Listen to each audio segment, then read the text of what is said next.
The need for blood in India is about 12.5 million units annually, and India manages to collect only about 10 to 10.5 million every year, which means there's a gap of about 200,000 blood units every year. This can be fulfilled only if voluntary donors come up for donation on a regular basis. In India, only about 4 to 5% donors donate annually out of the healthy donors who can donate blood. So, blood donation, which is considered a social obligation, all of us should try and ensure that we give blood regularly if possible, so that we get blood if at all it is necessary. As far as Mumbai is concerned, the need for blood is about 400,000 units every year, and there's a gap of about 50,000 units that needs to be covered. So it's only with the help of regular blood donation camps and more voluntary donors coming up that we can manage to bridge the gap. I would like to say that we really are encouraged by the Fractal team, right from they're approaching us for holding a blood donation camp, which is a very commendable initiative for a very very noble gesture on their part. So right from conception of this holding this blood donation camp to their publicity, awareness, their sharing on information, motivation of their staff to come forward for blood donation, to enrollment, to the Fractal team coming over to meet the blood bank personnel at Tata Hospital, to understand the nitty-gritty of how a camp is to be conducted and organized, to the very day on which the camp was held, the very enthusiastic response from all the blood donors at Fractal. About 143 donors registered, which I think is quite a sort of records for a debut.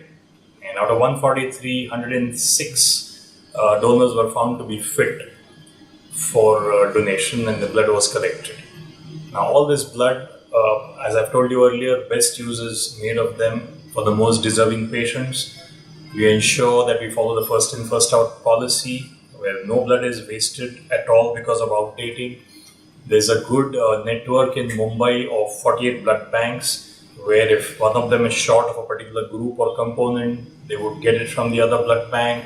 If blood for any reason or any component is close to outdating, then they would even give it to the others so that the need is met. Many blood donors are worried that the donation process itself will probably be harmful for them.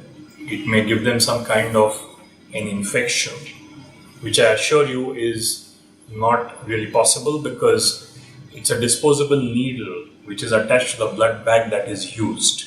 So it cannot give infection to a donor because adequate precaution is taken while collecting blood from the donor. Some donors are also worried that after giving blood, they might become weak. Now, all of us have at least about 15% surplus blood in the body. So with adequate medical or health screening that is done before blood donation, which is done by the doctor to ensure that the donor is fit to give blood, there is almost negligible likelihood that anything of this kind can happen, and there's no weakness that occurs after blood donation.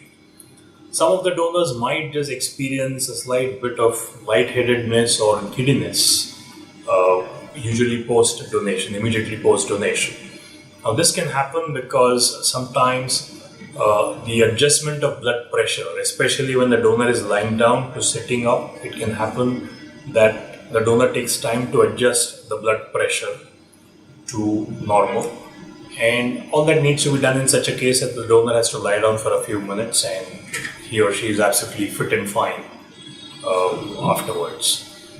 Post-donation, a little care has to be taken by the donor, in the sense hard work, especially exercises in the gym where they lift weights, etc., should be avoided.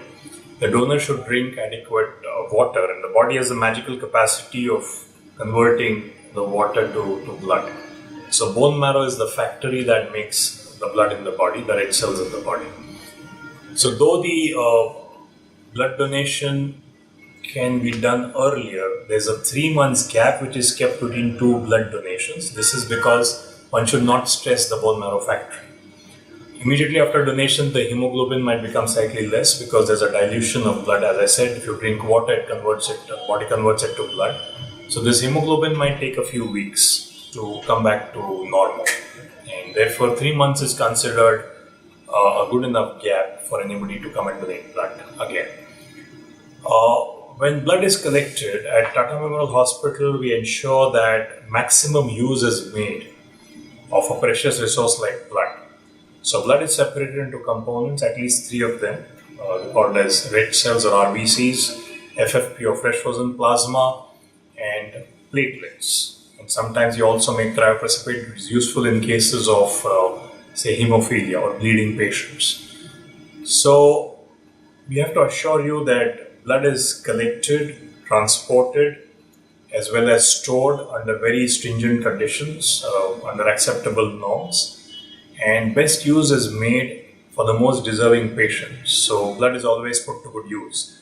At Tata Hospital, our requirement is huge. It is about 40 units per patient bed per year, which is almost 2 to 3 times that of any other, even super specialty hospital. And this is because cancer patients need a lot of blood and platelets. And that's the reason we need to have more and more blood donation drives like we have had at Fractal. So having said this, we are really encouraged by the Fractal employees' initiative to hold this blood donation camp. Let me express my sincere gratitude on behalf of Tata Memorial Hospital to all the Fractal employees for this very altruistic gesture on their part to hold this blood donation camp. And we would certainly look forward to future endeavors of this kind, especially CSR activities or blood donation with Fractal in the future. Thank you very much.